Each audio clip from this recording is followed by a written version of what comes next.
عطاءاللہ شاہ بخاری جیسا آدمی پیر مہر علی شاہ صاحب رحمۃ اللہ علیہ کی خدمت میں حاضر ہو گئے کہ مجھے بیعت کرے۔ پیر صاحب کچھ ٹالتے رہے، کچھ دن وہاں شاہ جی رہے خانقاہ میں، تو ایک دن باہر نکلے، حضرت پیر صاحب گھوڑے پر سوار تھے تو شاہ جی پیچھے پیچھے دوڑ رہے تھے۔ تو اس نے پوچھا پیر صاحب نے کہ کیا کہتا ہے؟ نے کہا حضرت یہاں پڑا ہوا ہوں 3-4 دن سے، مجھے توبہ کرا دے۔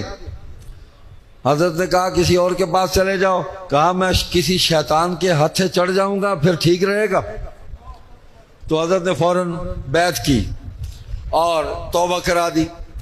حضرت پیر مہر علی شاہ صاحب کی توجہات تھی تو ہر جگہ لوگ موجود ہوتے ہیں۔ شاہ جی قید ہو گئے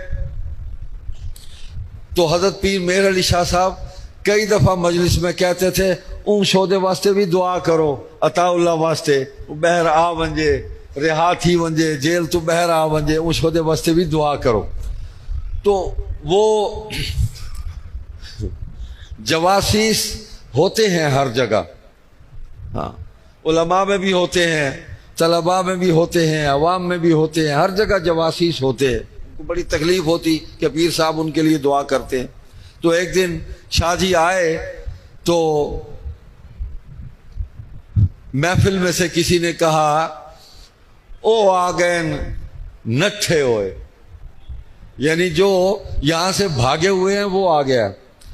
تو حضرت پیر صاحب رحمۃ اللہ نے فرمایا نہ بھائی نہ، نٹھے ہوئے نہیں، ترٹھے ہوئے آ گئے، یہ پیاسے آئے ہیں، بھاگے ہوئے نہیں آئے۔ پیر صاحب کا انتقال ہو گیا۔ شاہ جی فرماتے رہے او بھائی کوئی بندہ بتاؤ۔ مولانا حبیب الرحمن لدھیانوی سے فرمایا یار کوئی بندہ بتاؤ میں کسی کے ہاتھ میں اپنا ہاتھ دے دوں، پریشان ہوں۔ تو ایک دن لاہور میں مولانا عبداللہ فاروقی رحمۃ اللہ علیہ ان کے مکان پر حضرت شاہ عبد القادر رائے پوری رحمۃ اللہ علیہ مرشد احرار، مرشد العلماء، اللہ اکبر، وہ تشریف لائے ہوئے تھے۔ تو مولانا حبیب الرحمن نے کہا چل بھائی بندہ لب گیا، بندہ آ گیا، چل چلیے، لے آئے۔ تو حضرت سے بیعت ہو گئے۔ اب حضرت شاہ عبد القادر رائے پوری رحمۃ اللہ علیہ کی جو توجہات تھی امیر شریعت پر، اللہ اکبر، انور شاہ کی تو تھی، اس نے امیر شریعت بنا کے میدان میں لا کے کھڑا کیا۔ اب میدان میں حفاظت بھی ضروری تھی اور میدان میں اپنے سپاہی کو لڑانا بھی مقصود تھا کہ پوری جرأت سے، بہادری سے اور پوری حفاظت کے ساتھ اس میدان میں کھڑا رہے، استقامت کا مظاہرہ کرے اور قوم کو متحد کر کے عقیدہ ختم نبوت پر پہرا دے۔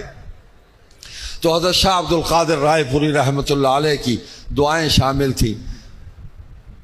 یہ جو صوفیاء ہوتے ہیں نا، جو حقیقی اللہ کے ولی ہوتے ہیں، یہ مریض کو دیکھ کے نا اس کے مطابق علاج کرتے ہیں، کیفیات کو دیکھ کے۔ جیسے طبیب ہوتا ہے مریض کو دیکھ کے دوا دیتا ہے کہ اس کو خمیرہ گاؤزبان عنبری دینا ہے، اس کو دواء المسک جو ہے وہ معتدل دینی ہے یا جواہر والی دینی ہے، یا اس کو کچلا دینا ہے۔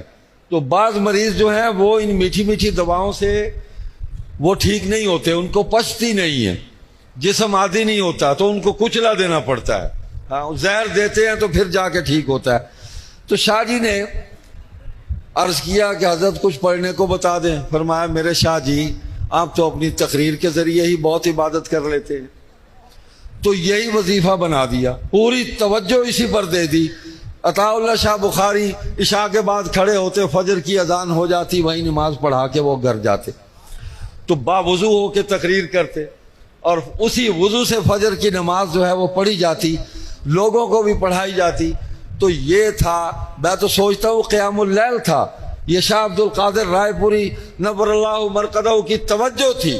آج اس سلسلہ عالیہ کی نشانی ہمارے درمیان موجود ہے۔ حضرت کے جانشین شاہ عبد القادر رائے پوری رحمۃ اللہ علیہ کے شاہ عبد العزیز تھے رحمۃ اللہ علیہ، ان کے فرزند گرامی ہیں بھائی عبد القادر، تو اللہ ان کو سلامت رکھے۔